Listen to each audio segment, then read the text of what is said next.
Hi everyone. So this week we talked about the behaviorism of Watson and Skinner, and our group was mostly in agreement that Skinner's laws of behaviorism and punishment and reinforcement weren't necessarily wrong, but was kind of a narrow scope of vision, wasn't the whole picture, and as a as an effort to make their method and their approach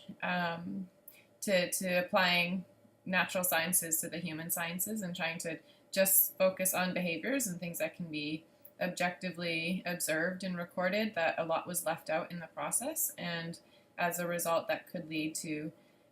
some inadequate approaches to research and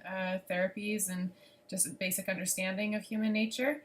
One thing that I can relate with this whole conversation is I've worked in applied behavior analysis for about 8 years now with kids with autism and other behavioral disorders,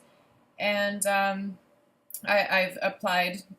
Skinner's concepts, and I've done a lot of discrete trials and data taking, and worked really extensively in that. And it is very effective, and I owe a lot to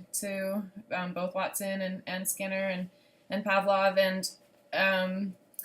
I don't think it was a hindrance to psychology at all, but there have been issues come up, and it's partly why I've gone back to school to try to look at it a little more deeply. And one of the biggest issues we face in ABA is kids struggle with prompt dependency, we call it, where even though they have all the skills and we've tried to shape their behaviors in the most controlled environment possible, it's very common that these children don't actually engage in the skills that they have without a prompt from a tutor or a therapist or somebody in that role for them. So on their own, they don't. It can be very hard to generalize their skills into the community, and sometimes it can actually there's a bit of a failure there. We're really missing something. And I personally, in my experience, have found that a lot of it has to do with sort of the child's sense of independence and sense of autonomy and sense of self, and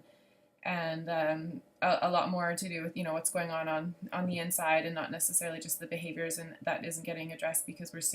adhering so strictly to these laws of behaviorism. So